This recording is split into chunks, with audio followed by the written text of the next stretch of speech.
el enfoque inicial del paciente politraumatizado. Tengan en cuenta que esto en una clase es más o menos un resumen de todo lo importante que tenemos que ver en el politraumatizado, y que para cada etapa del politraumatizado hay capítulos enteros. Si apagamos los micrófonos, por favor, chicos, así no hay ruido.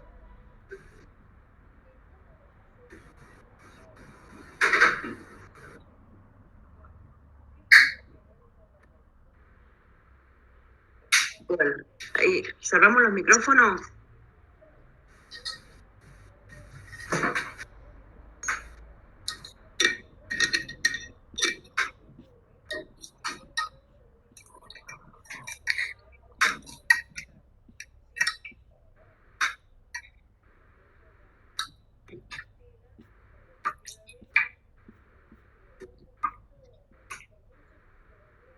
Bueno, primero que nada vamos a definir qué es un trauma.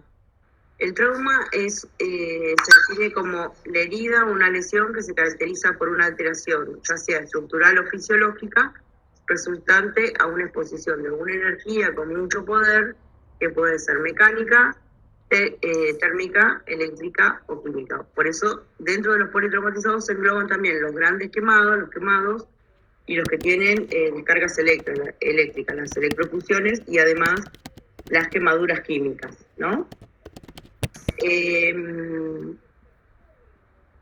La OMS define al politraumatismo como una lesión a nivel del organismo, del cuerpo, que puede ser orgánica, intencional o no intencional, resultante de una exposición aguda a grandes cantidades de energía, que sobrepasan el umbral de tolerancia fisiológica. Y para decir que es politraumatismo, tiene que ser que la persona que sufre el trauma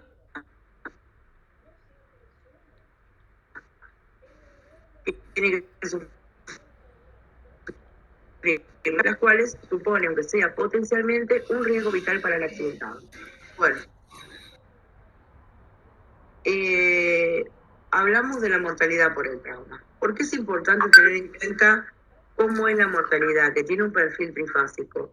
Porque nos permite saber o actuar para poder disminuir la mortalidad de acuerdo al tiempo en el cual va evolucionando el trauma, ¿no? Sabemos que cuando es inmediata es una alta mortalidad porque el paciente se muere en segundos o minutos de producido el trauma. En esos casos nosotros no podemos hacer nada, prácticamente nada. Entonces, la mayoría de los estudios, o los grandes estudios, se dirigen a tratar de disminuir la mortalidad en la precoz y en la tardía, porque ahí sí podemos actuar y tenemos herramientas para tratar de disminuir la mortalidad de ese paciente. Entonces, en la inmediata, que es de segundos a minutos, las lesiones son gravísimas, generalmente fallecen en el lugar del accidente, y las más comunes son las que están ahí descritas: obstrucción de las vías aéreas, lesiones medulares altas, el trauma craneoencefálico severo, la exsanguinación por ruptura de grandes vasos. Después pasamos a las precoces, que son de minutos a horas, que se producen por lesiones que producen hemorragia, hemonemotora, ruptura de vasos como ejemplos, hay muchas más lesiones, o lesiones craneoencefálicas, que pueden morir también en horas nada más, y la tardía, que se produce generalmente en terapia intensiva, que se da en días o semanas, y puede ser por sepsis o por fallo multiorgánico debido a la sepsis, o no, fallo multiorgánico, ¿no? Bueno, los mecanismos del trauma, para tener en cuenta, para conocerlos nada más, se las puede definir, hay muchas clasificaciones, pero el más sencillo es este, que se lo puede dividir en trauma cerrado o contuso o trauma penetrante. Cerrado o contuso, el impacto vehicular, el arrollamiento o atropellamiento, el accidente por motocicleta o bicicleta, las caídas, explosiones y quemados. El trauma penetrante, que es por arma blanca y arma de fuego. Tengan en cuenta que la mayoría de los estudios se producen, con respecto a los traumas, se producen o se hacen durante la guerra, ¿no? Ay, mi gato. Durante la guerra. Esto, la guerra enseña, o sea, hay un autor que dice que el único ganador en la guerra es la medicina. ¿Por qué? Porque nos enseña de lesiones gravísimas y que a medida que van pasando el tiempo, uno va adquiriendo experiencia con respecto a cómo resolver esas lesiones.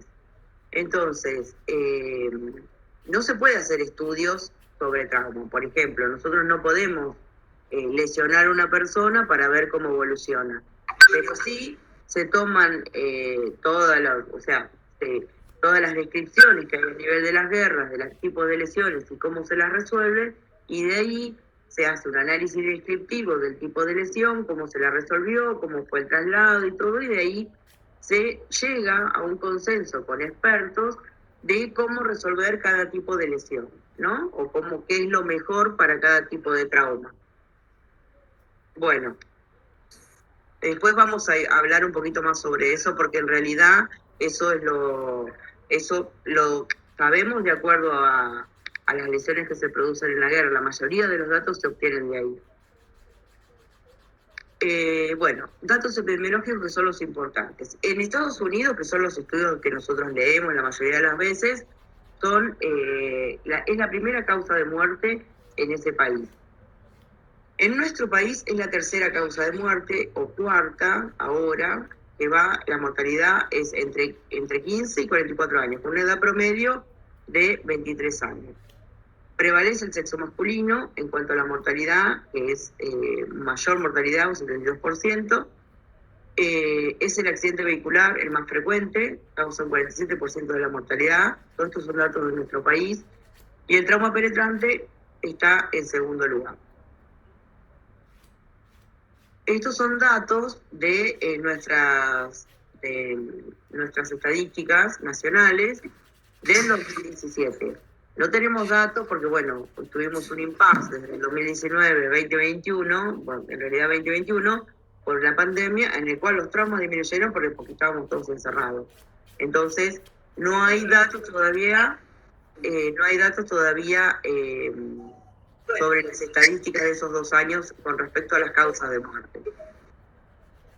En nuestro país están en el 2017, las lesiones o traumas estaban en el cuarto lugar de mortalidad. Bueno, preparación, como les decía, tenemos una fase prehospitalaria y una fase hospitalaria. La fase prehospitalaria, hay capítulos de esto que son extensísimos y que si uno se dedica a eso, tiene muchísima bibliografía para estudiar, para poder asistir bien al accidentado durante un accidente de tránsito en la fase prehospitalaria. Ustedes seguramente, siendo estudiantes, van a estar como practicantes de las guardias, o sus primeros trabajos por ahí son en ambulancias. Entonces, la fase prehospitalaria la tienen que conocer y saber asistir a un paciente en un accidente, ¿no? Para no cometer más daño del que ya recibió con el primer accidente. Eso, nosotros nos vamos a dedicar más a la fase hospitalaria, que es lo que hacemos nosotros. Pero como importante en la fase prehospitalaria, primero que nada, hay que avisar al servicio donde uno va a trasladar al enfermo, activar el equipo a cargo de la recepción. Esto hace que se active el equipo, que lo va a estar esperando, y elegir el hospital más adecuado para ese paciente de acuerdo al trauma que tiene. Por ejemplo, por ahí están a 2 cuadras de un hospital, pero no tienen neurocirugía ni tomógrafo, y el paciente tiene un traumatismo de cráneo, conviene llevarlo a un hospital donde haya neurocirugía y tomografía. En la fase hospitalaria, primero se hace una preparación del área de resucitación, o sea, en general, casi la mayoría de los hospitales donde trabajábamos acá en La Plata tienen un shock room, o sea, un lugar donde receptan al politraumatizado grave y están preparados para asistir al politraumatizado. Ese lugar está preparado para eso. Se activan, a la vez de que uno recibe la llamada que va a venir un politraumatizado, se activan los servicios de laboratorio, radiología, los servicios secundarios que los van a necesitar, hemoterapia, terapia, les avisan que viene un politraumatismo grave y los quirófanos. Y después, bueno, esto ya ahora nos acostumbramos, pero antes había que repetirlo varias veces, la protección adecuada de uno contra las enfermedades, ¿no? Uno tiene que estar vestido para poder recibir al enfermo. Bueno, lo primero que hacemos es una evaluación primaria. Evaluación y tratamiento de acuerdo a las lesiones que uno ve. A medida que va entrando el enfermo, uno ya se va dando cuenta qué tipo de lesiones tiene y el mecanismo de lesión. Entonces, para ordenarnos, existe lo que se denomina el ABCDE, que en realidad es una mnemotecnia para no olvidarse de evaluar todas estas cosas que vamos a ir hablando ahora. Se hacen, cuando son graves, se hacen en forma simultánea todas. O sea, uno analiza el A, el B, el C y el D de forma simultánea prácticamente, pero uno lo tiene que recordar para no olvidarse de nada. O sea, no olvidarse de evaluar ninguna de estas posibilidades que ponen en peligro la vida.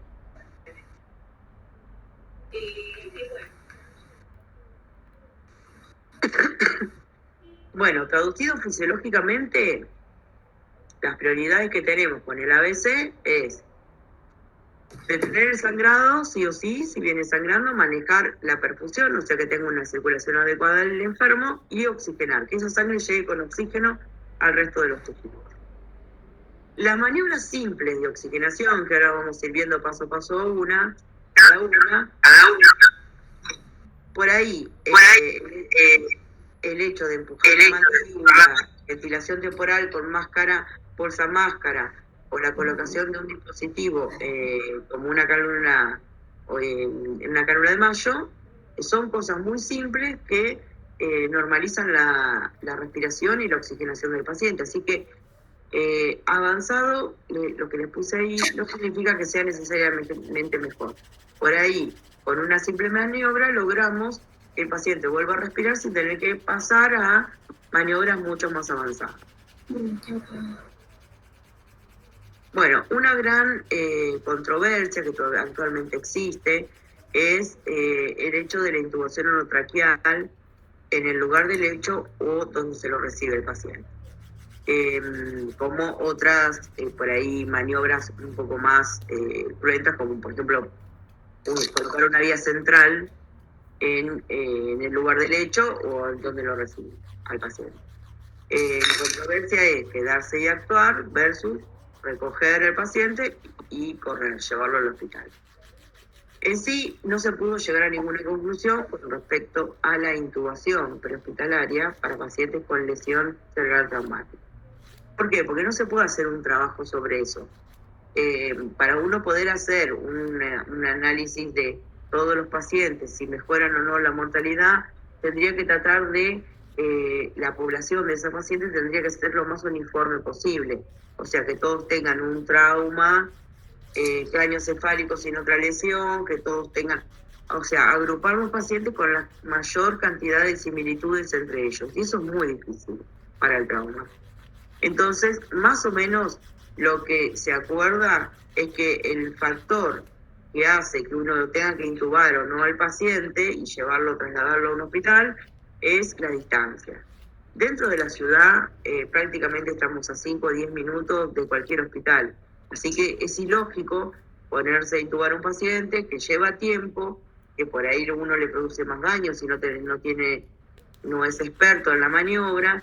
Entonces, lo ideal es tratar de hacer el ABC en el lugar, abrir la vía aérea, ventilarlo, que ventile y oxigenarlo con lo que uno tenga en la ambulancia y trasladarlo rápidamente y que se haga una maniobra definitiva, como es la intubación orotraqueal, en el hospital, que es de forma segura la realización de esta maniobra, ¿no? Ahí dentro del hospital. Bueno, vamos con la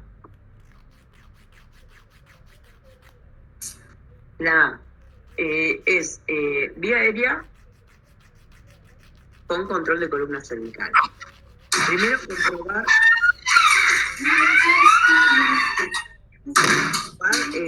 la permeabilidad de la vía aérea. Lo primero que uno realiza cuando llega al lugar es abrir la vía aérea ver al paciente. Si está despierto y hablando, ya sabemos que la vía aérea la tiene desobstruida, obviamente, ¿no? Está lúcido y está hablando, sabemos que no hay ninguna interferencia en la vía aérea porque puede hablar.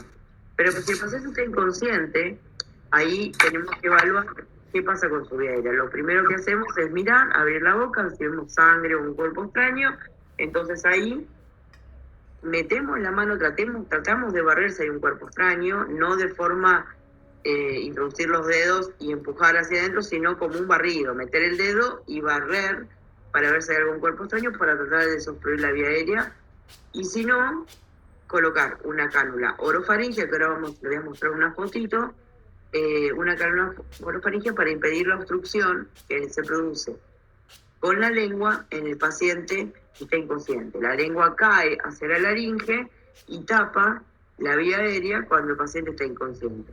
Entonces, con la cánula orofaringea lo que nosotros hacemos es despejar la vía aérea y administrar oxígeno. A ver, me esperan un segundito y vuelvo.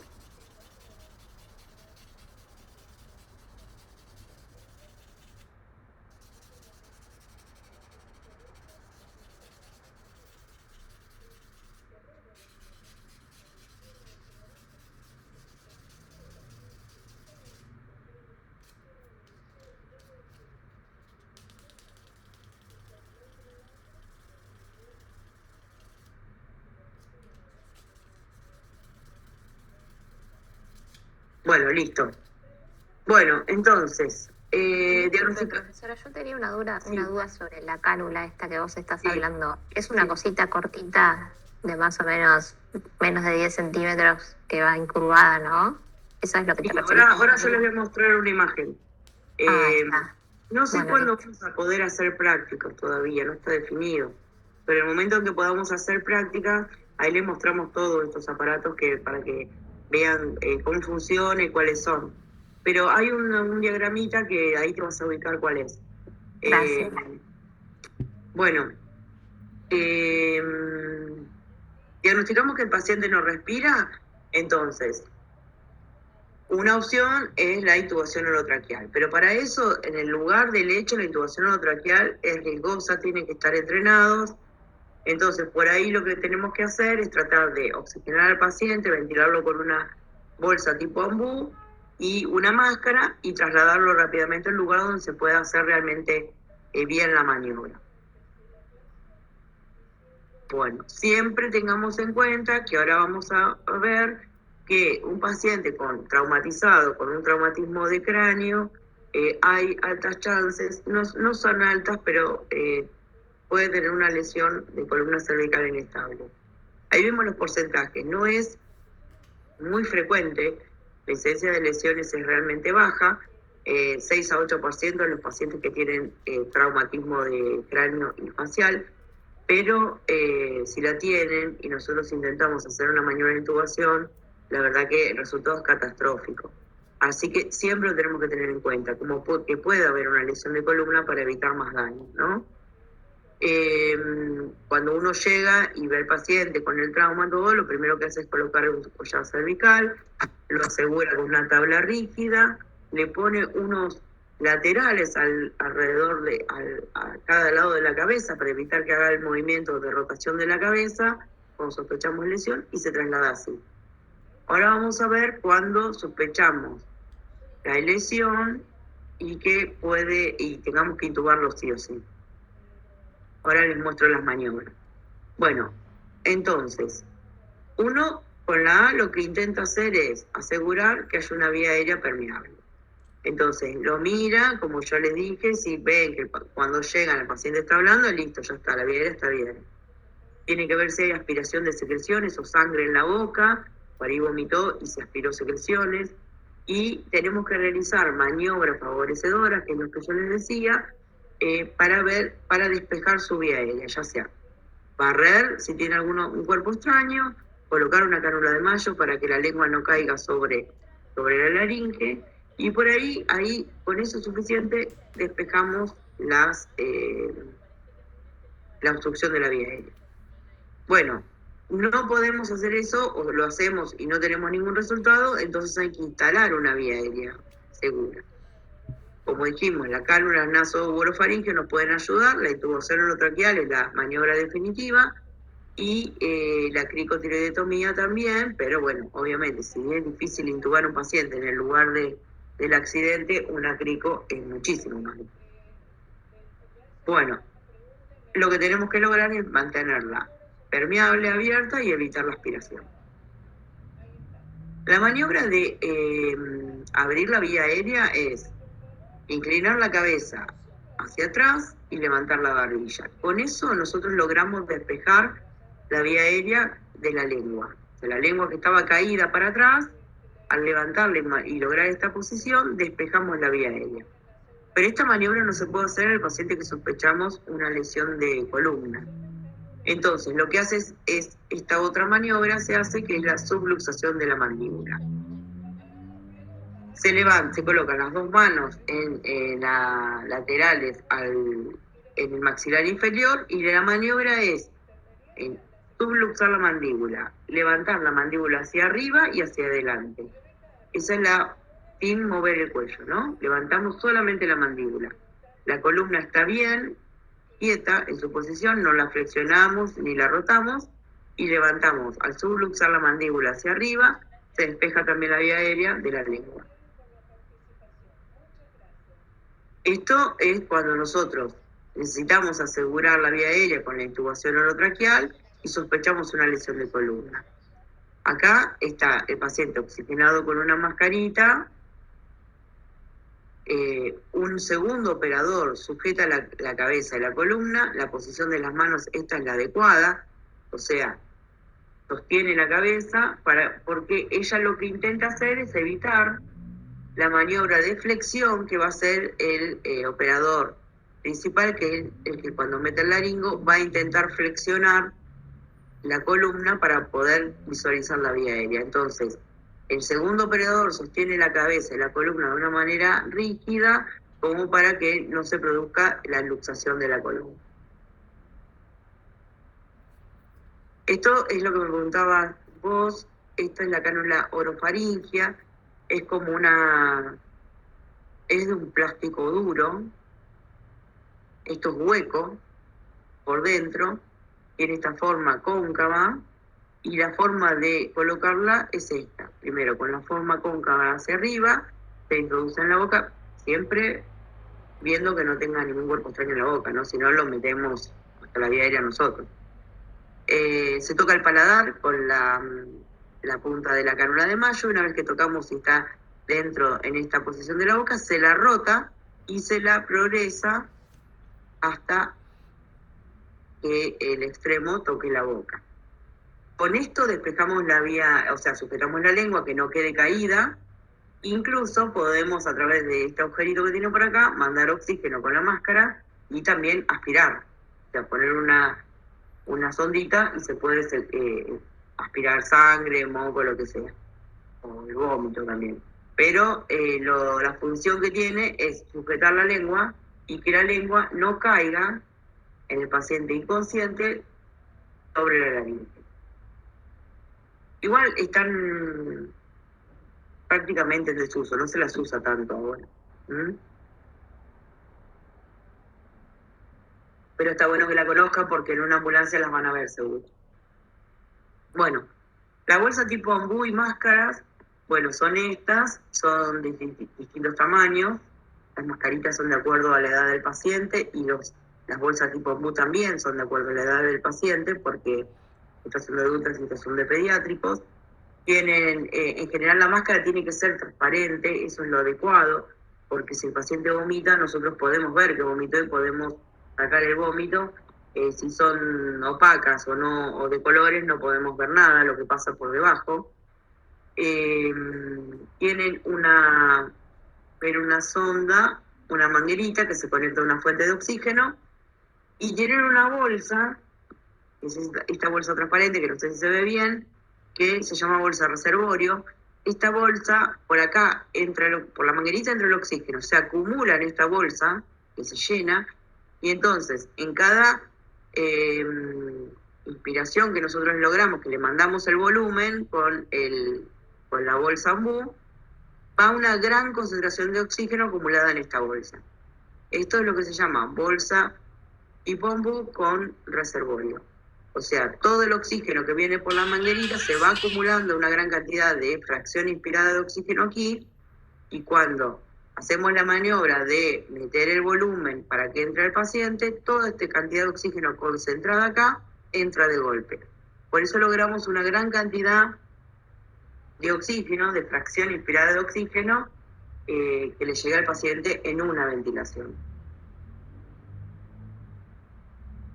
Bueno, la intubación orotraqueal es la manera definitiva de proteger la vía aérea y de mantener una vía aérea segura, ¿no? La intubación orotraqueal es más fácil cuando lo vean todo personalmente, pero por lo menos para que tengan una idea, aquellos que no lo vieron, se utiliza una herramienta que se llama laringoscopio, que está formado por dos partes, un mango, donde hay baterías que le dan energía a una fuente de luz que está en la punta del laringo, que es esta, que es el mango, la rama, y en la rama hay en la punta una fuente de luz, porque cuando nosotros metemos el laringo en la boca tenemos que ver dónde va a entrar el tubo. La maniobra es, se introduce esta rama a través de la comisura labial del lado derecho, se corre la lengua, esta rama tiene un ángulo, se corre la lengua con la rama, se trata de calzar la punta del laringo en el surco glosoepiglótico, que sería este que está acá, se calza la punta de la rama ahí, y la maniobra que hace es, se levanta el laringo hacia anterior y hacia arriba. O sea, no se hace una maniobra de para atrás, sino que es hacia anterior y hacia arriba. Se levanta todo en bloque para que puedan pasar el tubo y es la mejor forma de no lesionar también, ni los dientes ni nada, ¿no? Porque si nosotros hacemos palanca sobre esto, apoyamos acá, rompemos todos los dientes. Entonces la maniobra es con fuerza levantar hacia adelante y hacia arriba. Ahí despejamos, como ya tenemos la epiglotis, va a cabalgar sobre la rama del laringo, nos despeja la glotis. Cuando levantamos hacia adelante y hacia arriba, vamos a ver la glotis, las cuerdas vocales, y ahí, por ahí tiene que pasar el tubo. Es más fácil verlo personalmente y explicarlo, incluso hasta pueden verlo en una cabeza de simulación y todo, es más fácil, pero bueno, nos tenemos que conformar por ahora con esto, ¿no? Una vez que observamos por la glotis, las cuerdas vocales, pasamos el tubo orotraqueal tiene en la punta un balón que se infla, tiene un testigo acá, que lo inflamos con una jeringa con aire. ¿Esto para qué es? Porque si llega a vomitar el paciente a través del esófago, va a impedir que el vómito pase a los pulmones a través de la tráquea, ¿no? Porque tiene un balón inflado ahí. Y también impide que se salga el tubo, este balón. Y bueno, con esto aseguramos la forma de tener una vía aérea asegurada, ¿no? Definitiva. Bueno, eso fue la... ¿Quieren hacerme alguna pregunta sobre esto?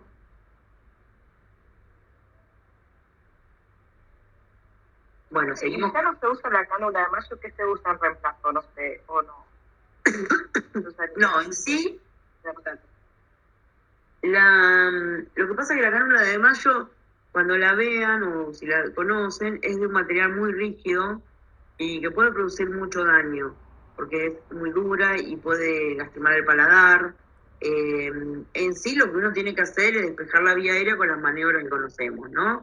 Y tratar de ventilar al paciente, porque la cánula de mayo levanta la lengua, te mantiene la lengua levantada y vos podés, por ejemplo, aportar de oxígeno con una máscara y una bolsa. Pero eso si estás solo es muy útil, pero si tenés dos operadores por ahí, es mejor ventilarlo con una máscara común y manteniendo vos la vía aérea adecuada y el otro que lo ventile, cosa de no dañar nada. Eso se usaba mucho en el pasado cuando había, por ejemplo, no sé, si trabajaban en la ambulancia, estaba el que manejaba la ambulancia y el médico nada más. Entonces, por ahí el médico se lo tenía que arreglar solo. Ahora es casi imposible eso, y generalmente siempre hay un paramédico o dos paramédicos ayudando al médico, Entonces la maniobra se puede hacer de 2 o de 3 personas y eso ayuda mucho. ¿Alguna otra duda de esta parte? Profe, ¿cómo decido yo si inclino la cabeza o hago la subluxación si yo debería sospechar siempre que hay una lesión cervical? Y no, por ahí tenés traumatizados, el paciente está despierto, pero tiene un trauma de abdomen seguro, o un trauma de tórax seguro, y vos no sospechás trauma de tórax. Ponele, un accidente de tránsito, que chocó de frente, lo sacan y el tipo está lúcido. Cuando lo sacan del auto, deteriora el sensorio, pero vos sabés que estaba lúcido, que no es un trauma de cráneo. Es un trauma de abdomen o de tórax, ponele, lo sacan y deteriora el sensorio. Ahí va a deteriorar el sensorio y la lengua va a fluir y va a tener trastornos de la ventilación seguro. Ahí podés tener casi la seguridad que no tiene trauma de tórax. Subluxás y si estás insegura, subluxás con un segundo operador siempre. Bueno. Profe, esa, la última que vimos, sí o sí hay que hacerlo con el paciente con algún tipo de anestesia o algo de eso. ¿O? ¿Cuál? La última. Sí, la intubación. Claro, la sí, intubación, sí. La intubación sí. definitiva. Sí, la intubación sí se hace con anestesia. O sea, eso ya no lo haces como en el lugar donde ocurrió el trauma. Y lo que pasa es que si vos llegás y considerás que hay que intubarlo, que hay que ponerle un tubo orotraqueal, está inconsciente el paciente. Está en coma, se te diría. Entonces, ahí prácticamente no haces anestesia porque directamente ya está dormido el paciente. Pero si el paciente está semidormido, eso se utilizan drogas para sedarlo más, dormirlo y hacer una intubación de forma adecuada, que no sea cruenta ni que uno produzca más daño, ¿no? Profe, en ese sentido, si vos lo sedás, a veces no puede ser contraproducente, como que, no sé, pienso eso.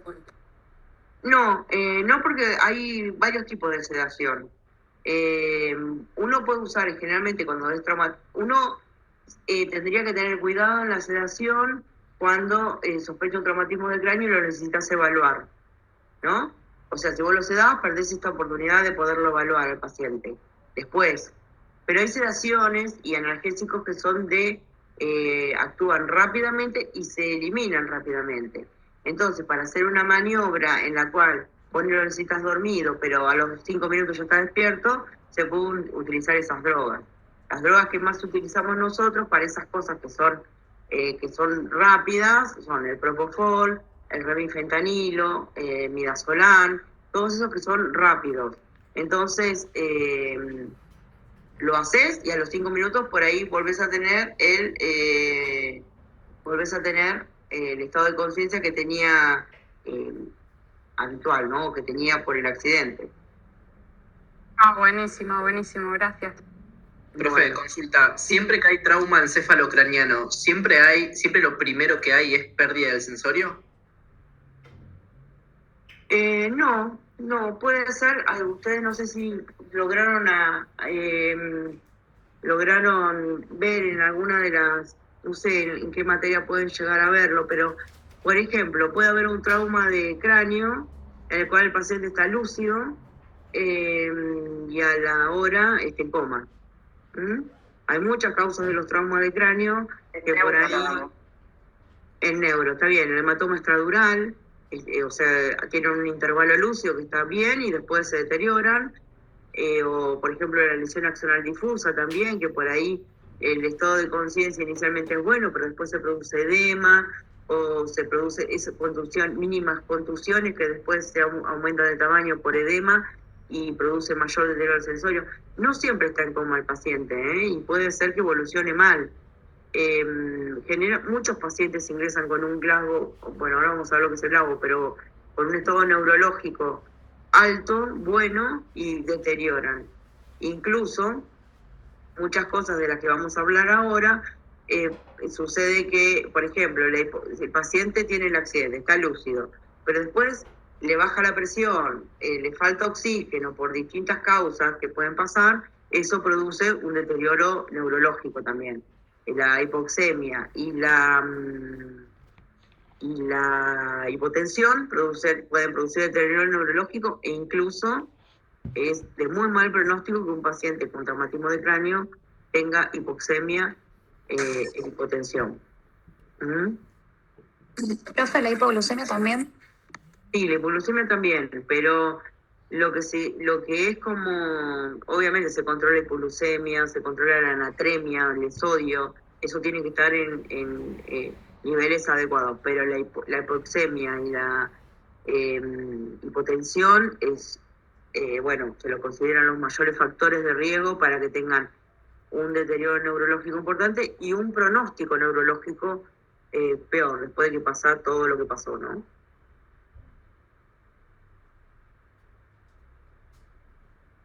Bueno, ¿alguna duda más? Bueno. ¿Sí? Por ahora no, profe. No.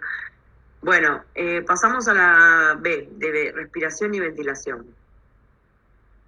En esto, para acordarse, es el mes. Miro, escucho y siento. En realidad, acuérdense que siempre les digo que es todo simultáneo. Ustedes van llegando, lo ven, o el paciente llega a la guardia y lo ven si habla, ya saben que la vida está bien, miran si expande el tórax, escuchan si sale el aire y se siente si ventilan.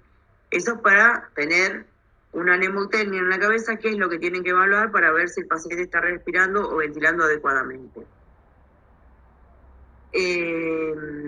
Siempre que el paciente llega, se le coloca oxígeno de rutina. Antes era, que eso ahora lo vamos a charlar, pero antes era oxígeno y una vía para expandirlo. Ahora, oxígeno seguro, vía para expandirlo. Tenemos que tener vía, pero no expandirlo. Ahora lo vamos a charlar eso. Oxígeno se aporta siempre. Llega el paciente y se le pone oxígeno, como sea.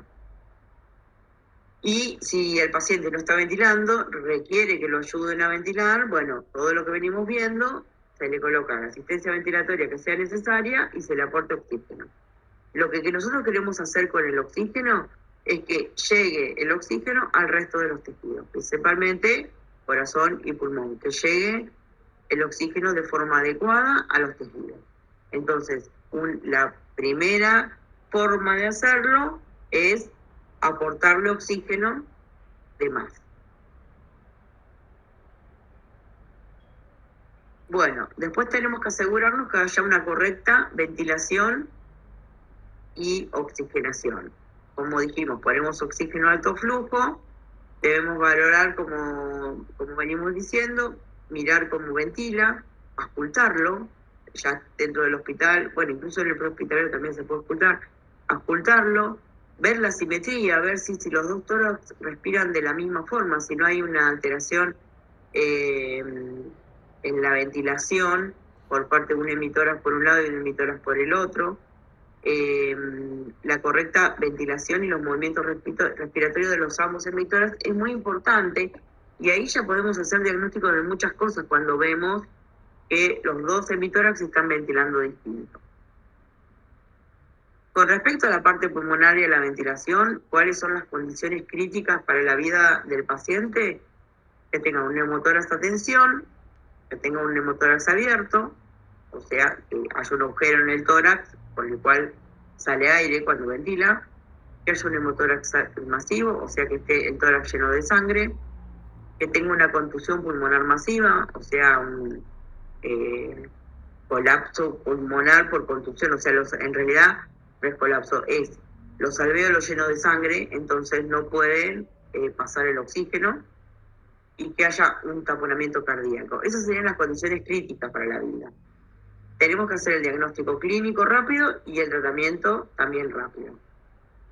Vamos a ver un poquito el neumotórax a tensión.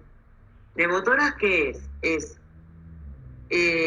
la entrada de aire en el espacio virtual que tenemos entre la pleura visceral y la parietal, el espacio que es virtual normalmente se convierte en un espacio real lleno de aire. Este aire puede entrar a través de un agujero que tenga en el tórax, a través de la vía aérea que esté rota y que haya perforado la pleura visceral. Entonces todo el aire que nosotros mandamos por acá, ventilándolo, sale... volvemos. Todo el aire que mandamos por acá, ventilándolo, sale y se acumula en este espacio. ¿Qué es lo que produce esto? El aire entra y no puede salir. Entonces, a medida que se va acumulando aire, produce el colapso pulmonar, que ya lo tenemos colapsado, es el neumotórax, y el desplazamiento del mediastino hacia uno de los lados, ¿no? En este caso va a ser desplazado hacia la izquierda. Este desplazamiento del mediastino produce que las cavidades derechas y el tabique interventricular se corra también hacia la izquierda, presione el ventrículo izquierdo y que cada volumen sistólico sea inefectivo porque el ventrículo está comprimido. Entonces, el mecanismo por el cual se produce la hipotensión en el neumotórax es ese. Hay un desplazamiento del tabique interventricular hacia la izquierda que disminuye la cavidad izquierda en tamaño y la sangre que expulsa el ventrículo está obviamente disminuida. Entonces se produce hipotensión arterial. También se aplana el diafragma, se aplana, las costillas se aplanan también y va comprimiendo todo, ¿no? Vasos y todo. Entonces es una situación de urgencia esto, porque se produce shock y por el neumotórax no ventila un pulmón. Cuando nosotros sospechamos esto, rápidamente tenemos que convertir ese neumotórax que es hipertensivo en un neumotórax normotensivo. Es decir, que el aire que está entrando a presión deje de entrar a presión y tratar de evacuar el aire mínimamente para que el mediastino vuelva a su lugar y el corazón vuelva a su lugar. Entonces, lo primero que se hace, que nosotros esto en terapia intensiva lo hacemos seguido, porque el paciente está conectado a un respirador, tiene muchas posibilidades de barotrauma, que explote. Entonces, ante la sospecha de hipotensión aguda, por ahí vemos el ensanchamiento de un hemitórax,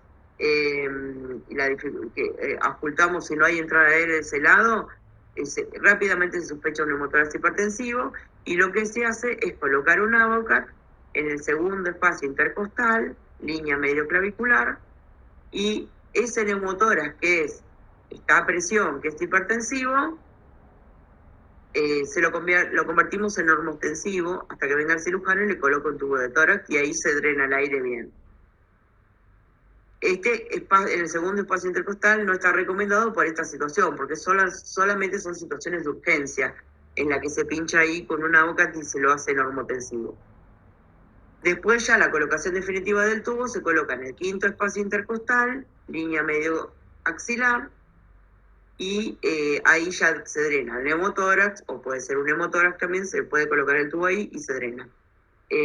Generalmente cuando es un neumo que es solamente aire, el tubo se dirige hacia arriba para que drene bien, y si es un neumotórax, el tubo el cirujano lo dirige hacia abajo, así drena bien la sangre que esté acumulada en el pulmón. Cuando son neumotórax abiertos, o sea que tiene un agujero en el tórax por un accidente, que por ahí tuvo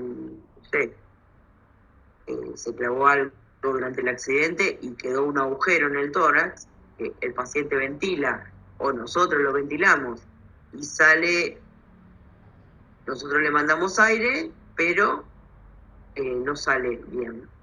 ¿Por qué no sale? Porque por ahí entra más aire de afuera, en el aire tiene menos presión para traer al tórax que por la boca. Entonces es muy fácil que entre aire en un neumotórax abierto. Lo que tenemos que lograr es que el aire que entra pueda salir. Entonces igual hay dispositivos ya que estaban hechos para esto, ¿no? Nosotros acá no los tenemos y no los vi, no sé si en alguna ambulancia privada existen, pero hay dispositivos que son válvulas que permiten la salida del aire y no la entrada del aire. O sea, en este caso lo que hacemos es sellar los 3 lados y queda un cuarto lado abierto. Nosotros mandamos aire, va a salir aire, pero no va a entrar de nuevo. ¿Se entiende? Eso es para la motora cerebral. Sí, sí. Igual es medio raro igual, ¿no? Que, o sea, no es tan frecuente que tengamos una motora cerebral. Hemotórax masivo, o sea, el tórax lleno de sangre. Esto generalmente se da por ruptura de alguna de las venas pulmonares o la subclavia, algún vaso importante, o algún vaso del mediastino, ¿no? Es una situación muy crítica, pero fíjense los signos y síntomas que vemos acá: ansiedad, confusión, taquipnea, disminución de los fluidos respiratorios, por ahí colapso de la vena yugular un poquito más específico, hipotensión y materia. Son todos signos y síntomas que el politraumatizado los tiene todos. Esto. Es muy difícil de hacer el diagnóstico con estos signos y síntomas, así que hay que ser muy ingenioso para diagnosticar un hemotórax masivo. Generalmente los neumotórax, o sea, los hemotórax generalmente tienen neumotórax también, así que se diagnostica el neumotórax y se drena todo, el aire y sangre. Pero bueno, es muy común que todos estos signos y síntomas estén en todos los politraumatizados. Después tenemos, bueno, ¿cuáles son los pacientes que sí o sí requieren una vía aérea definitiva, o sea, la intubación orotraqueal en nuestro caso? El paciente que no está respirando, el paciente que tiene un Glasgow menor de 9, que ahora vamos a ver bien lo que es el Glasgow, o que esté convulsivando y que mantenga esa convulsión, el que tenga un trauma facial inestable, el que tenga lesión de la vía aérea, el que tenga una falla respiratoria, en realidad, el paciente con no falla respiratoria, sino en realidad es un déficit respiratorio, que tenga contusión pulmonar bilateral, que la oxigenación es muy difícil, ahí directamente ya se sabe que se tiene que intubar y ventilar. Cuando hay alto riesgo de broncoaspiración, en general se da por el paciente que tiene un Glasgow menor de 9, hay alto riesgo que vomite y se broncoaspire, porque no puede proteger su vía aérea de forma consciente. Y después, cuando uno intenta mantener la vía aérea abierta por cualquiera de los otros métodos que vimos antes y no lo logramos, hay que pasar a la intubación orotraqueal. Bueno, ¿alguna pregunta del B? No, profe, pregunta no, pero quería decirle que hay una compañera en sala de espera. Ay, pero a ver, no, porque yo no soy administradora, es la secretaria. No sé si yo lo puedo meter. Me parece que es la secretaria la que puede nada más. Yo recién salí, me volví a conectar y me admitieron enseguida. Ah, bueno, que haga eso Pero por una la... vez que entraste se puede volver a ingresar sin permiso. Lo tenés que haber ingresado una primera vez. Ah, ¿Ella está es la bien. primera vez?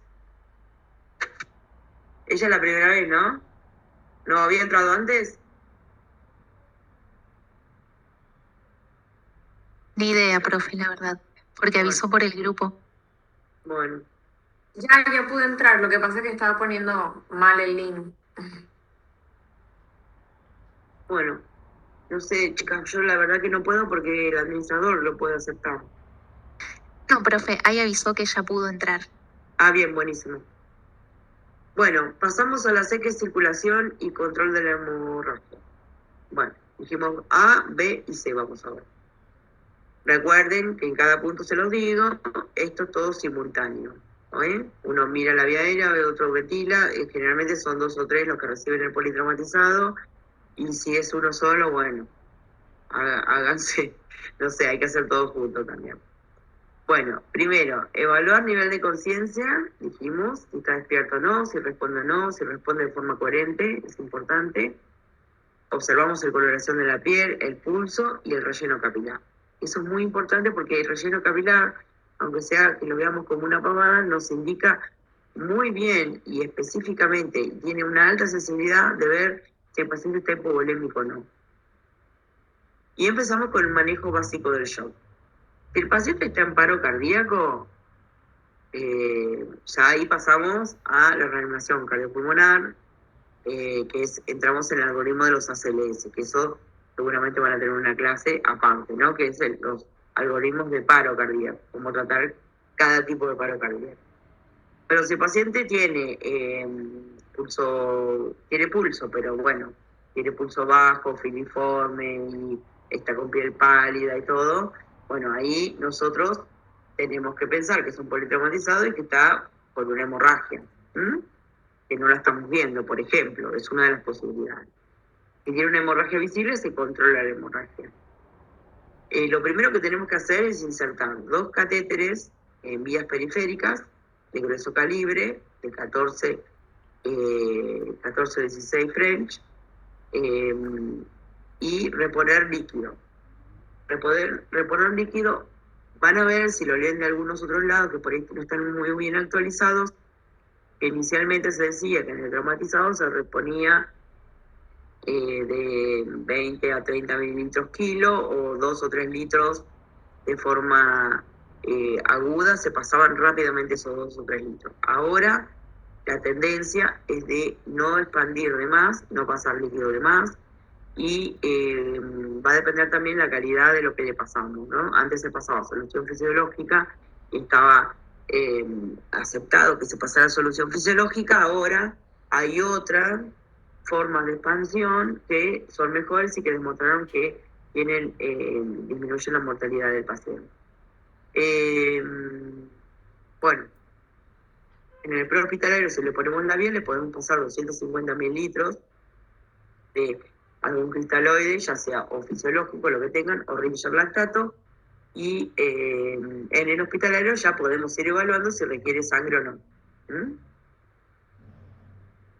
Entonces, cuando hacemos todo esto, colocamos la vía, en ese mismo momento, por ese catéter que le ponen, sacan una gran cantidad de sangre y piden grupo factor, tromboelastograma, para monitorear si hay una coagulopatía que tenga el paciente, pedir el test de embarazo en todas las mujeres con edad fértil, se miden gases arteriales, se mide el nivel de lactato, que en general viene con los gases arteriales, y se pide un laboratorio general para ver al ingreso del paciente.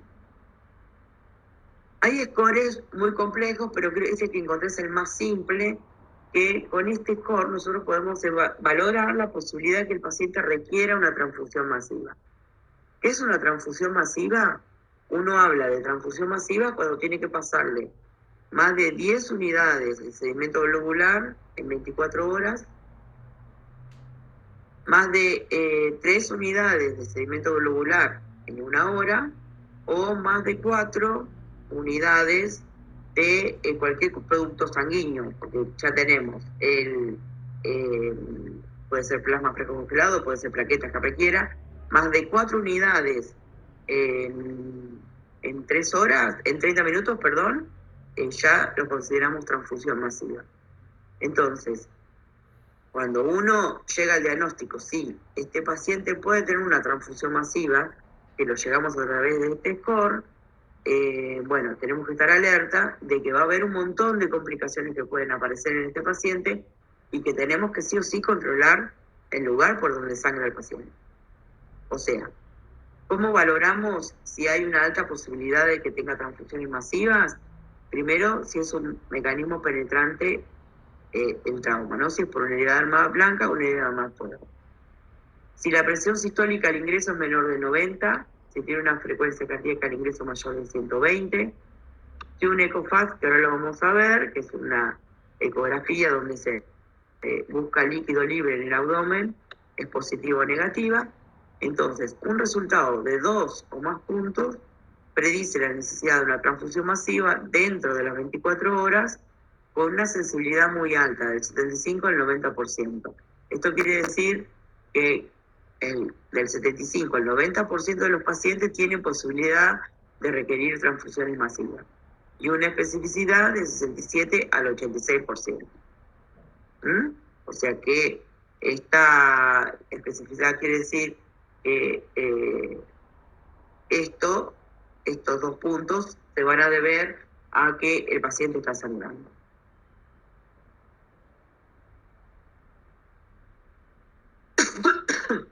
¿Qué es un ECOFAST?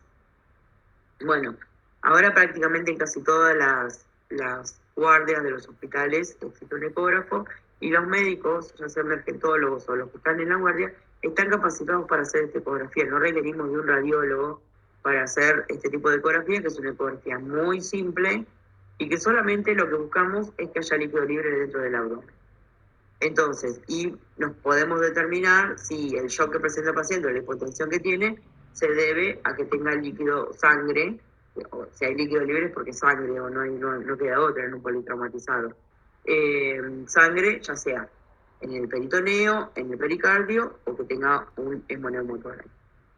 Entonces, ECOFAS es colocar el transductor del ecógrafo en 4 lugares y eso nos da muchísima información.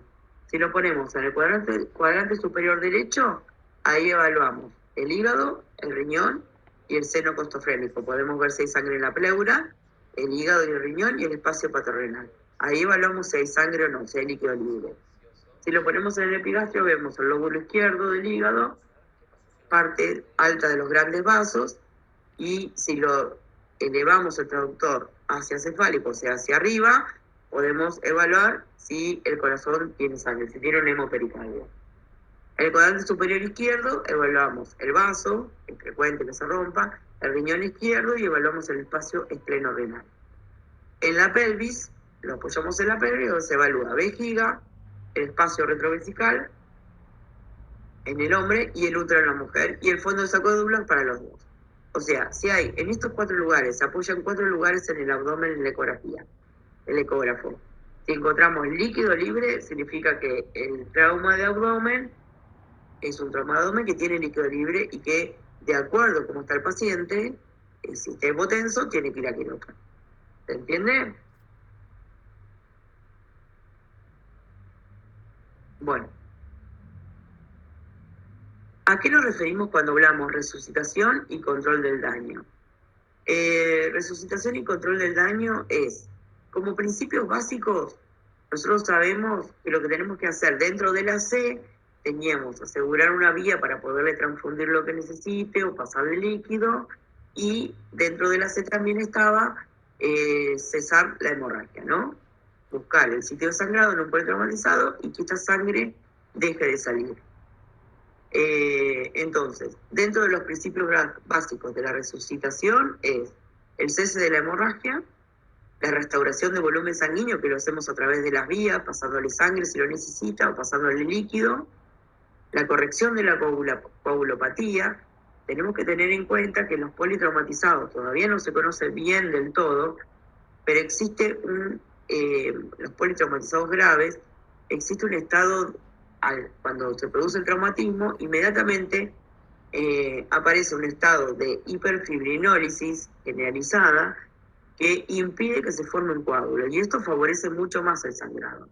Todavía no se conoce muy bien por qué se produce, pero sí se produce. Entonces, cada coágulo que se quiera hacer normalmente en el organismo sano para tapar una zona de sangrado, como está activada esta fibrinólisis, impide que se forme el coágulo y favorece el sangrado. Por eso decíamos que dentro de una de las cosas que teníamos que pedir cuando colocábamos un catéter era esto, el tromboelastograma. El tromboelastograma es una herramienta que nos permite evaluar qué trastorno de coagulación tiene el paciente. Esto se hace prácticamente ya de rutina en todos los traumatizados. Mandamos una muestra de hemoterapia y en hemoterapia nos dicen qué trastorno tiene y qué es lo que le tenemos que aportar. Si le tenemos que aportar plasma, plaquetas, crioprecipitado, lo que sea. Pero el tromboelastograma nos analiza bien las 2 vías de la coagulación. Entonces, dentro de los principios básicos de resucitación, el cese de la hemorragia, la restauración del volumen, la corrección de la coagulopatía, con lo que se necesite, la corrección de la acidosis, que se produce frecuentemente ya sea por hipoxemia, por hipovolemia, por liberación de productos tóxicos después de estar mucho tiempo en una zona isquémica del paciente. Hay varias causas de acidosis, pero nosotros la tenemos que corregir.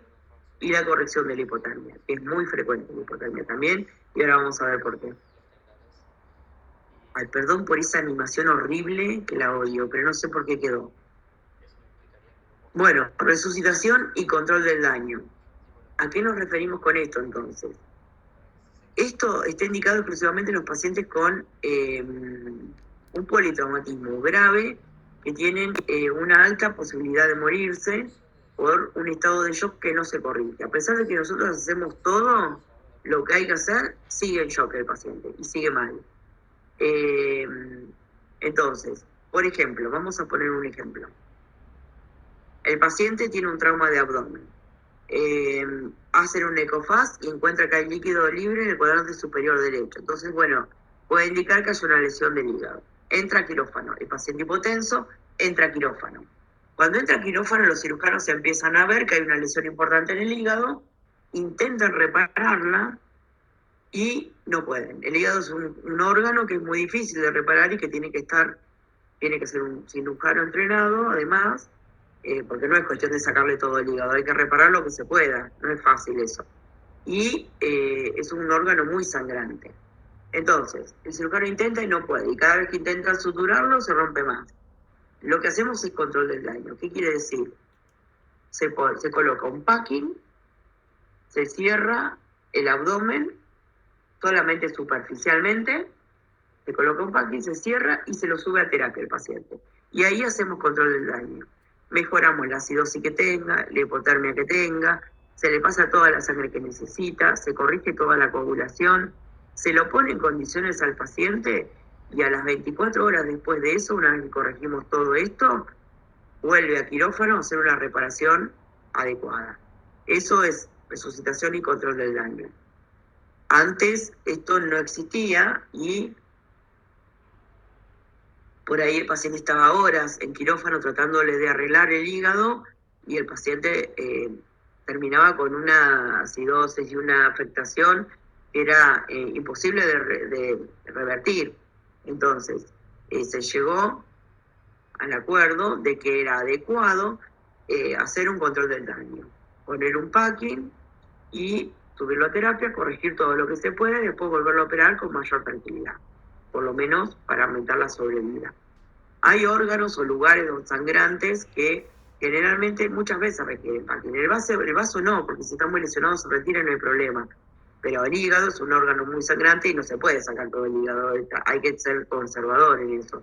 O la pelvis es también varias fracturas de pelvis, puede producir un shock importantísimo y sangrado, entonces hay que poner un packing, resolverlo, normalizar todo lo que se pueda, controlar la acidosis, la hipotermia, los trastornos de coagulación y después volverlo a subir a quirófano. Profe, una pregunta, ¿qué es ese packing que usted dice? El packing es como, ahora hay, bueno, la verdad no sé, pero bueno, hay dispositivos que se utilizan para, es como si fuera, ponerle, el hígado es como una esponja, que larga sangre constantemente, no se le puede dar una sutura o ser un punto donde sangra porque lo rompes más. Y entonces, la única forma de controlarlo, imagínense que este paciente ya tiene acidosis importante que impide que una coagulación normal. El estado de hiperfibrinólisis que charlábamos recién, o sea, no coagula el paciente bien. Y perdió mucha sangre, que eso perpetúa el sangrado, el hecho de perder mucha sangre.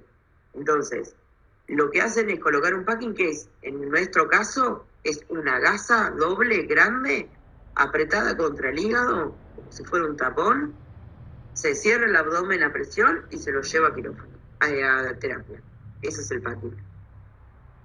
Considero que debe haber dispositivos ya armados para los packing, o sea, de otro tipo de material, ¿no? Acá se coloca gasa, embebida en algún fisiológico o en lo que sea para que no se pegue, se cierra, se la coloca presión ahí como para hacer hemostasia, como cuando uno tiene una lesión externa.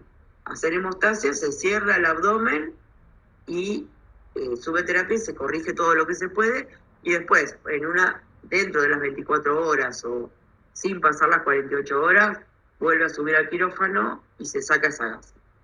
¿Se entiende? O sea, la bolsa de Bogotá sería. La bolsa de Bogotá es cuando queda el abdomen abierto y contenido.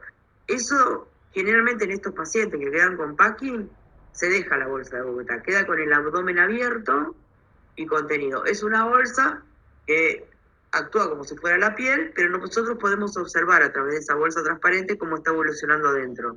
¿Por qué? Porque es una lesión importante, grave, crítico el abdomen. Podemos ver si hay isquemia intestinal, podemos ver si sigue sangrando, porque vemos sangre a través de eso. Podemos ver si hay algo, una vía biliar rota, porque vemos una coloración verdosa que puede ser bilis o contenido intestinal, que lo vemos a través de la bolsa. Es de mucha ayuda la bolsa de Bogotá, y en los abdómenes complejos como estos, que por ahí tuvieron un trauma importante y todo, y no se pudo arreglar todo, se la deja para poder observar qué es lo que está pasando abajo hasta que suba nuevamente a quirófano. Pero el packing es una gasa que va adentro y se pega o se apoya sobre el lugar que está sangrando. Se hace para generar una técnica para generar hemostasia, ¿no? Claro, es una técnica más para generar hemostasia. Sí. En realidad es para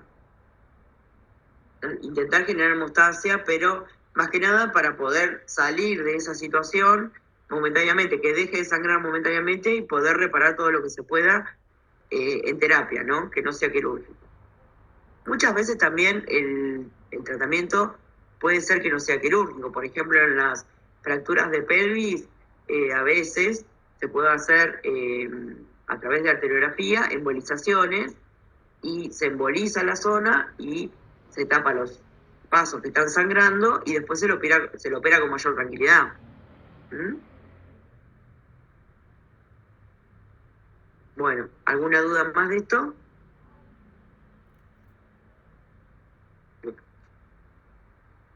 Bueno, más o menos, acá repetimos lo que venimos diciendo. Actualmente lo que se aconseja es no administrar grandes cantidades de líquidos, sino líquidos pequeños, cantidades pequeñas de 250, 500, o sea, nosotros le decimos alícuotas de 250 o 500 mililitros, en los pacientes que tienen hemorragia, para moderar los efectos perjudiciales de los líquidos cristaloides, o sea, de la solución fisiológica o del rinche. Más que nada la solución fisiológica es la que más se demostró que es más nociva. Preferible, si necesita sangre, es pasarle sangre. Entonces, lo que uno tiene que hacer es transfusiones de hemoderivados en una proporción de 1-1-1. O sea, si el paciente tiene un sangrado activo, lo que tenemos que transfundir es concentrados de hemátides, plasma fresco congelado y plaquetas, si lo requiere. Con el tromboelastograma nosotros podemos saber qué es lo que está funcionando mal de la coagulación. Podemos decir, bueno, le faltan plaquetas, bueno, le pasamos plaquetas. Le falta, no sé, factores, le pasamos plasma fresco congelado. ¿Se entiende? Y la hipotensión permisiva, que está charlándose o está de moda últimamente, es tratar de mantener una presión sistólica entre 90, no mucho más de eso, no hace falta llevar los 150 de sistólica, sino 90, para favorecer a que no siga sangrando. Si lo tenemos hipertenso, muy hipertenso el paciente, esto predispone a que siga sangrando, ¿no? Siempre la hipotensión permisiva va a estar dada en los pacientes que no tienen traumatismo de cráneo. El traumatismo de cráneo sale de esta regla porque sí o sí necesita mantener una presión alta y una presión adecuada, no de 90 de sistólica, y que esté oxigenado de forma adecuada.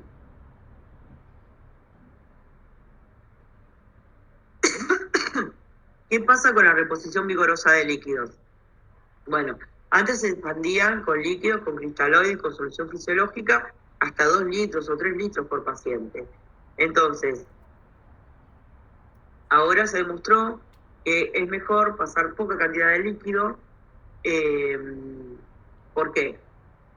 La reposición vigorosa de líquidos, como decíamos que en algunos pacientes traumatizados que no sean trauma de cráneo, podemos tolerar una hipotensión permisiva.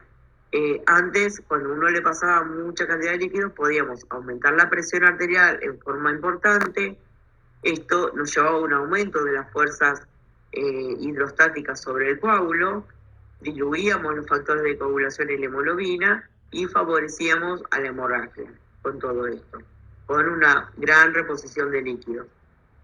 También se vio que con una reducción en el volumen de los cristaloides, o sea, de solución fisiológica durante la reanimación, lo que decimos nosotros ahora de pasar alícuotas de 250 y seguir reevaluándolo al paciente a ver cómo lo tolera, la reducción del volumen de cristaloides minimizaba los efectos colaterales asociados a esto. ¿Cuáles eran los efectos colaterales?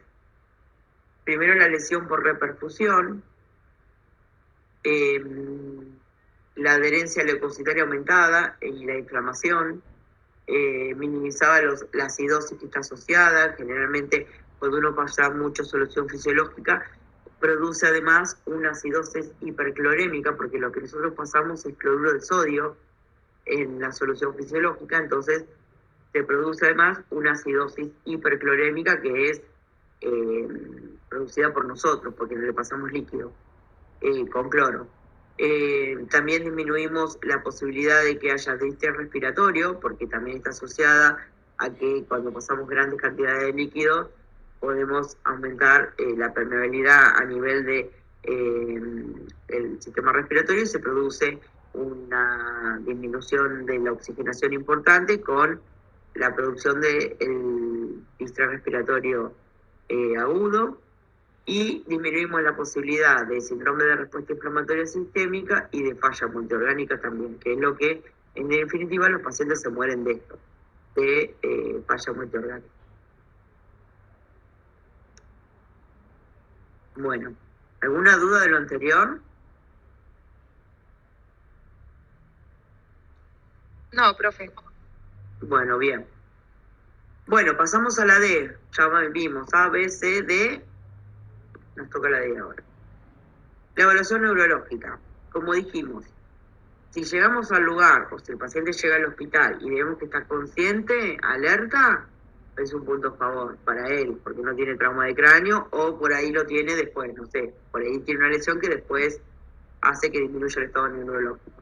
Si responde el estímulo verbal, o sea, uno le habla y nos contesta, si responde el estímulo doloroso, vamos de mayor a menor, ¿no? O sea, puede estar consciente, alerta, responde al estímulo, está con ojos cerrados, pero responde al estímulo verbal.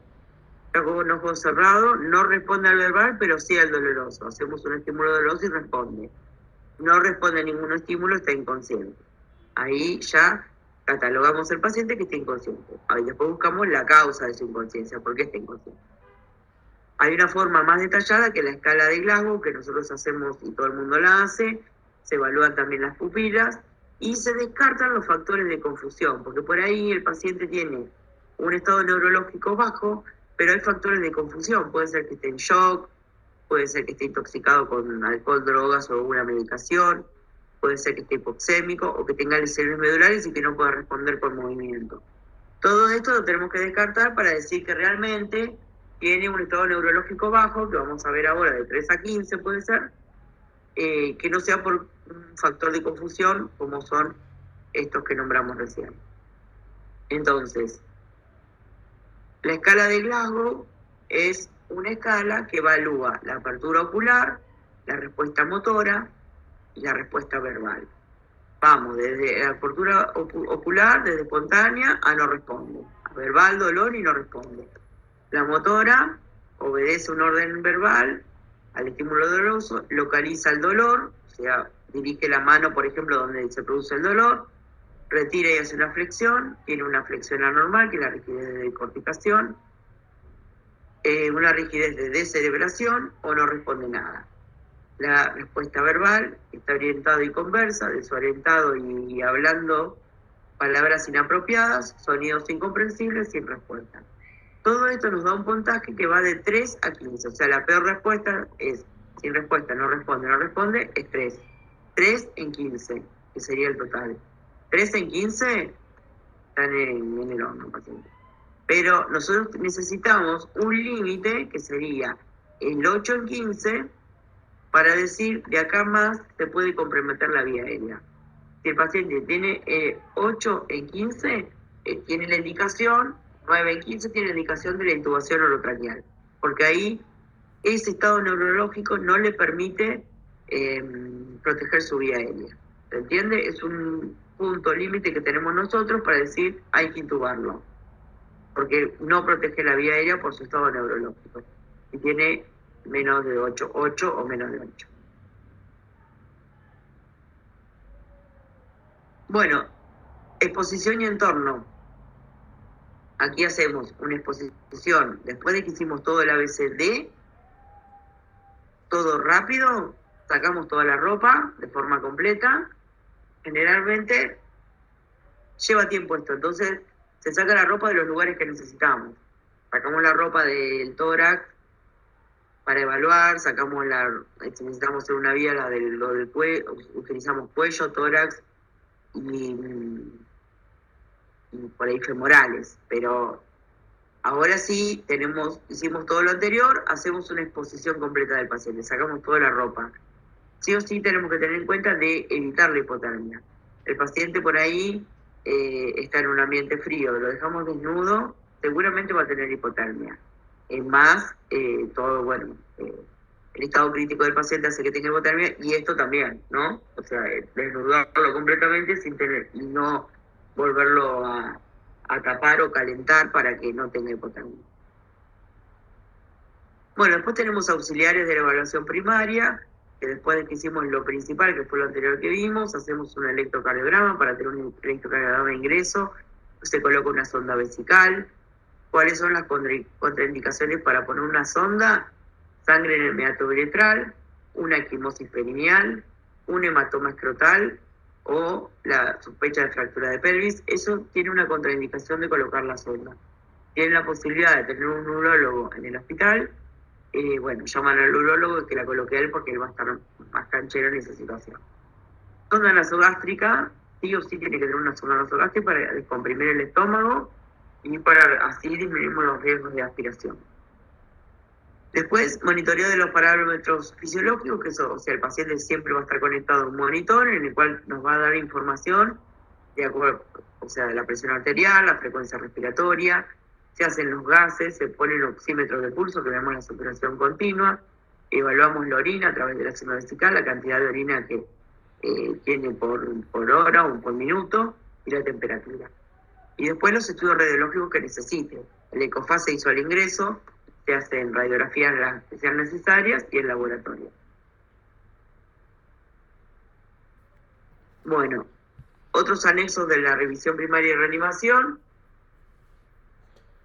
Con el monitoreo, el paciente lo conectamos cuando ingresa, hicimos todo eso, lo conectamos a un monitoreo que va a estar, va a estar evaluando la presión arterial constantemente, ya sea que le coloquen una TAM, un catéter intraarterial, o le coloquen un manguito, y eso va a estar programado para que tome la presión cada 5, 10 minutos, 15, lo que quiera. Entonces vamos a evaluar la presión arterial todo el tiempo. Y también vamos a ver el monitoreo, o sea, vamos a ver si hay taquicardia, si hay alguna arritmia que nos pueda llamar la atención y que pueda ser nociva para el paciente, como puede ser las contracciones prematuras ventriculares o la elevación del segmento CT, que nos puede indicar que está haciendo una isquemia cardíaca, ¿no? También, los gases arteriales, el capnógrafo, el saturómetro, la sonda vesical, como dijimos, y la soga. Y la evaluación secundaria, esto es cuando ya pasamos todo lo que pone en peligro, peligro de vida inminente, pasamos a la evaluación secundaria. Nuevamente se evalúan los signos vitales, que esto está, al estar conectado al monitor, lo evaluamos constantemente. Y se hace historia de el trauma. La historia es importante porque los que estudian trauma, se demostró que, por ejemplo, de acuerdo al mecanismo del trauma, el paciente va a tener mayor o menor mortalidad en su evolución. O sea, si el paciente iba sentado, por ejemplo, les digo como ejemplo nada más, si iba sentado como acompañante y se murió el conductor, tiene mayor riesgo de morirse él también. Si el paciente iba también como acompañante y otro fue despedido del auto, que iba con él, fue despedido del auto en el accidente, también tiene una alta mortalidad el mismo paciente. ¿Por qué? Porque eso nos indica el grado de potencia o de poder que tuvo el impacto. O sea, el impacto fue tan grave para despedir a una persona dentro de un auto, significa que él recibió también esa gravedad de impacto y que la mortalidad va a ser alta por esa situación. Entonces es importante saber cómo fue el accidente. Y, bueno, obviamente la historia clínica médica previa, si es diabético, si es hipertenso, todo eso lo tenemos que saber, si es alérgico a algo, lo tenemos que saber porque, bueno, puede ser un factor de riesgo en contra para él, ¿no? El examen físico completo de la cabeza a los pies debe ser minucioso y siempre cuidando la hipotermia. Incluye todo: cabeza, región maxilar, cuello, tórax, abdomen, periné, recto, vagina, sistema esquelético, examen neurológico completo, todo. En la evaluación secundaria, hoy tenemos tiempo ya para evaluarlo todo bien. Bueno, esto es más o menos lo que dije. Historia, las alergias, los usos de medicamentos, patologías previas, o si tuvo embarazo o no, el ambiente o envenenamiento relacionado con el trauma, por ejemplo, si tuvo un accidente y con un camión que llevaba un químico y, bueno, estuvo expuesto a eso, todas esas cosas son importantes. Los auxiliares de la evaluación secundaria: completar los estudios que iniciamos o repetirlos si es necesario.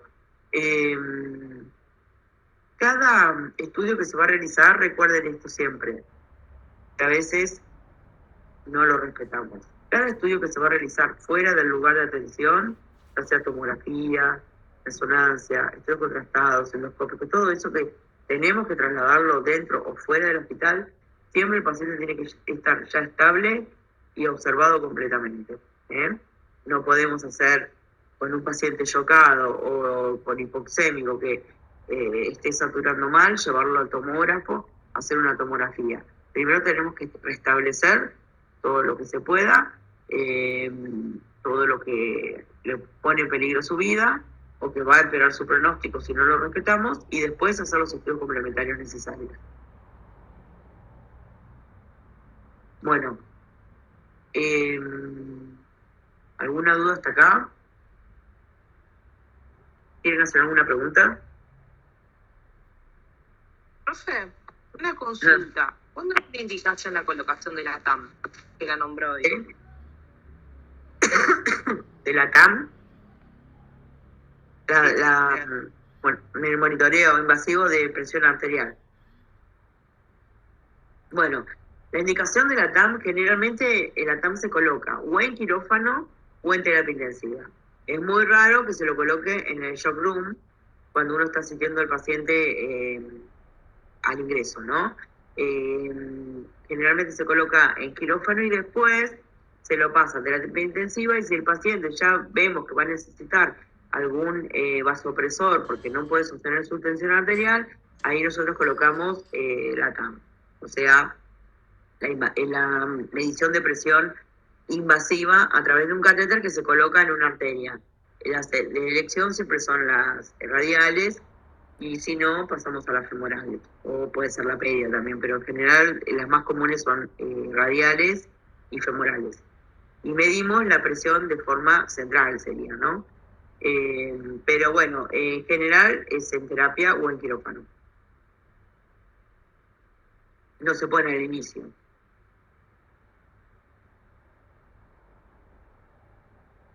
Gracias. Bien, ¿alguna pregunta más?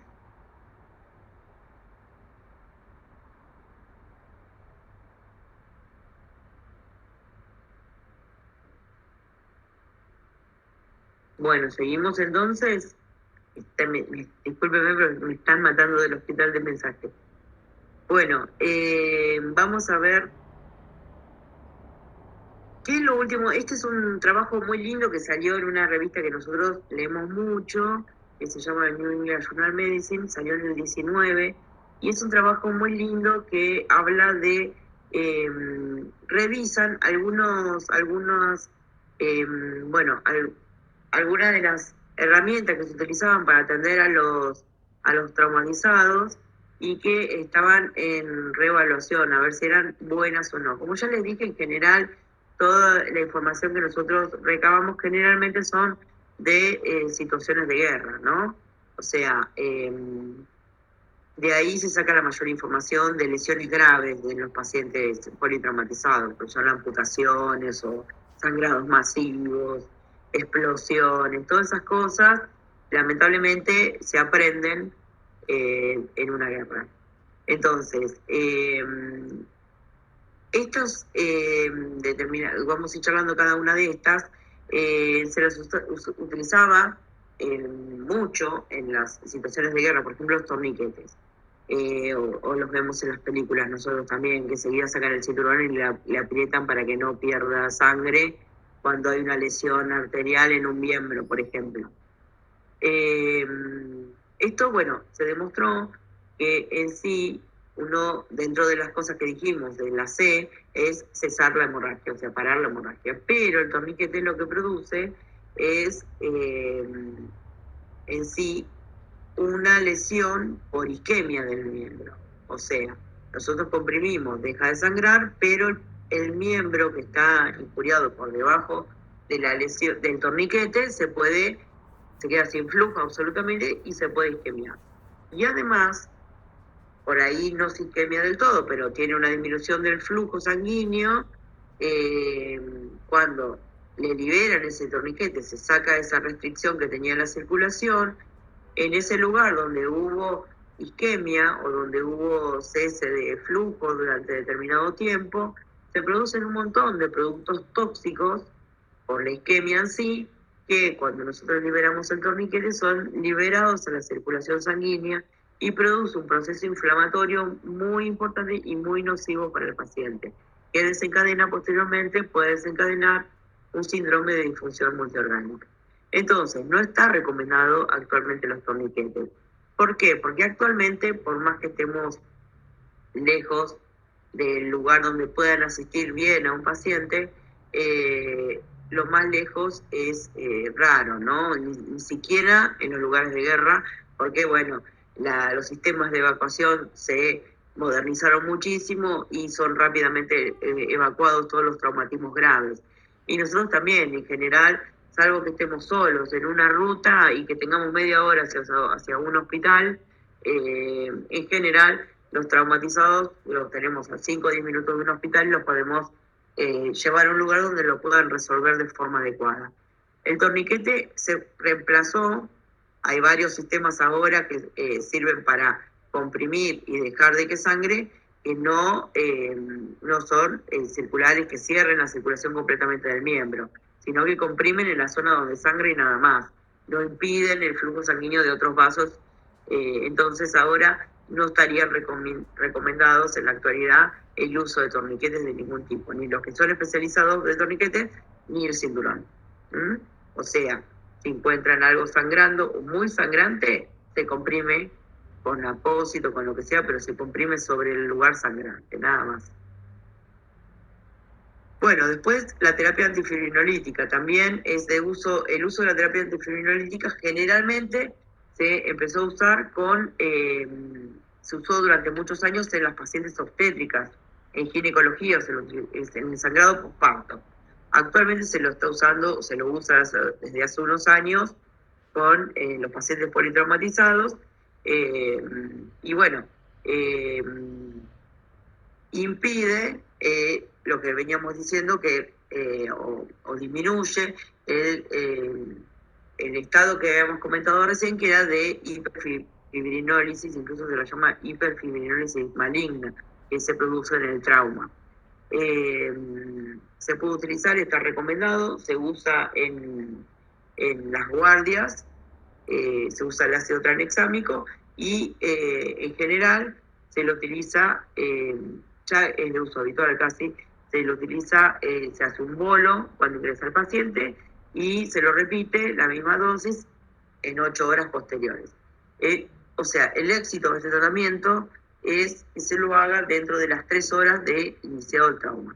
O sea, no podemos hacérselo a las 24 horas ni a las 12 horas. La terapéutica esta va a tener éxito si lo hacemos al inicio del trauma, dentro de las primeras 3 horas del inicio del trauma. La hipotensión permisiva es lo que charlamos antes también, o sea, no es dejarlos hipotensos, pero sí ser más, como más tolerantes a una presión sistólica más baja que a lo que estábamos acostumbrados, llevarlo a una presión de 140, 150, que era como el ideal, ¿no?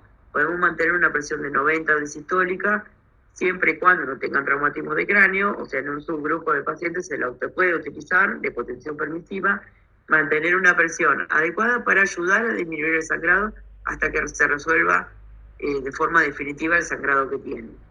Cirugía del control del daño, bueno, ya hablamos un montón, es tratar de, a través de esto, mejorar todo lo que está ocurriendo en el paciente que pueden impedir una buena evolución. Es la acidosis, la hipotermia, la coagulopatía, eso se hace en terapia y después volverá a cirugía para reparar el daño que tuvo. La hora dorada, esto se refiere a los 60 minutos en los cuales los pacientes, bueno, con la guerra de, como les decía, de Irak y Afganistán, vieron que pasados los 60 minutos los pacientes se morían todos. ¿Por qué? Y por eso la llamaron la hora dorada. Y se dieron cuenta, el problema era la evacuación tardía, o sea que no estaba, todo el sistema médico estaba organizado por ahí para la cirugía, pero no para la evacuación. Entonces, logrando una evacuación temprana, lograban atenderlo más rápido.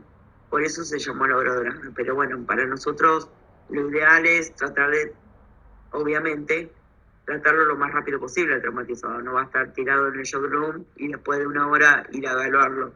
El paciente llega y se hace todo. De ECOFAST ya hablamos para hacer el diagnóstico de sangrado intracavitario. Y una cosa nueva también es la resucitación endovascular con un balón de oclusión aórtica. Ahí se los muestro, un dibujito. Bueno, esto es lo que hablamos recién.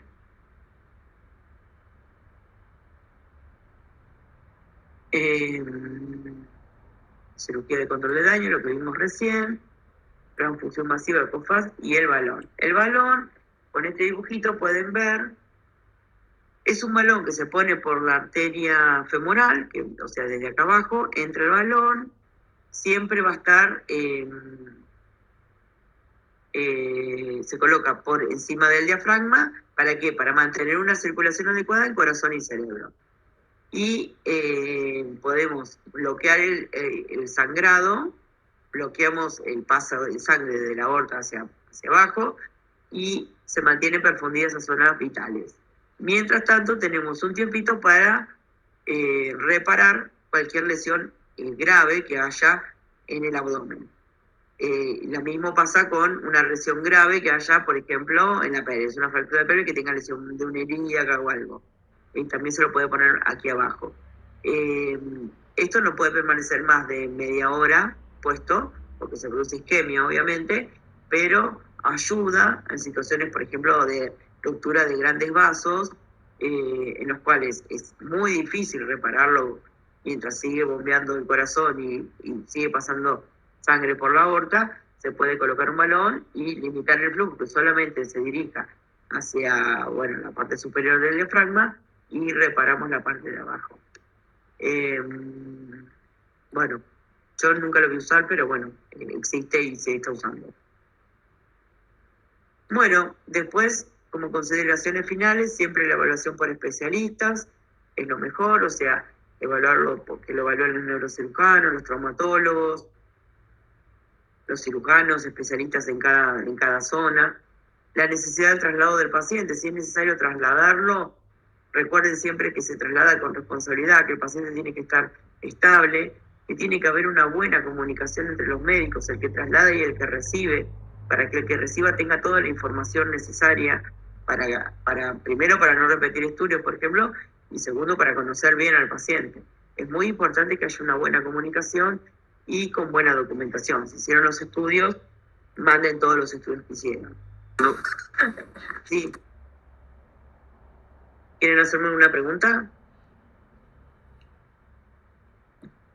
Bueno. Y otra posibilidad es que pase a terapia intensiva y que tenga cuidados continuos. Bueno, terminamos. ¿Quieren hacer alguna pregunta? ¿Les gustó? Por lo menos. Muy buena clase, profe, la verdad que sí. Sí, muy buena, profe. Buena clase. Y muy buena. Fue muy larga, pero bueno, por ahí es mucha información en tan poco tiempo. O larga me refiero a que es muy